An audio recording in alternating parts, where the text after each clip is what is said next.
Believe it or not, my life was pretty normal until yesterday. I was just a regular lemur named Leo, minding my own business and looking for the perfect mango. But then, I bumped into nothing. Or so I thought. Hey, watch where you're swinging, buddy. A deep, booming voice shouted from thin air. I jumped so high, I nearly got stuck in a baobab tree. Who said that? Are the trees talking again? Down here, Leo. It's me, Barnaby. I'm a gorilla. Well, an invisible one. I rubbed my eyes. I saw a half-eaten banana floating in midair. Then, I saw a giant footprint appear in the sand, but there was no foot. Barnaby, I whispered, poking the air. It felt like poking a very large, hairy sofa. Why are you invisible? Did you eat a magic berry? Did you annoy a witch? Actually, the floating banana spoke. I think I just became too good at hide-and-seek. I hid so well that even the universe forgot where I was. At first, having an invisible gorilla best friend was awesome.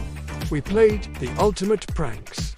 We made the coconuts fly to scare the grumpy crocodiles. We made the lions think their shadows were dancing on their own.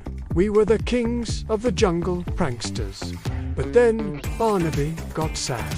Leo, he sighed, and a huge gust of wind blew my fur back.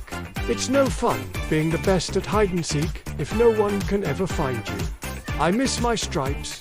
Wait, gorillas don't have stripes. I miss my fur. I miss being seen. I realized that being invisible was lonely. So, I had a crazy idea. I gathered all the colorful berries I could find. Blueberries, strawberries, bright orange mangoes, and I started throwing them. Splat, pop, squish. Slowly, the shape of a giant gorilla appeared. He was covered in bright purple splotches and orange smears. He looked like a walking rainbow painting. I can see you, I cheered. Barnaby looked at his purple paws and laughed so hard the whole forest shook. He wasn't invisible anymore. He was the most colorful gorilla in Madagascar. He realized that being Cinnamon, if you look a little messy and ridiculous, is much better than being hidden away. And me, well, I learned that sometimes, to find a friend, you just have to help them show their true colors.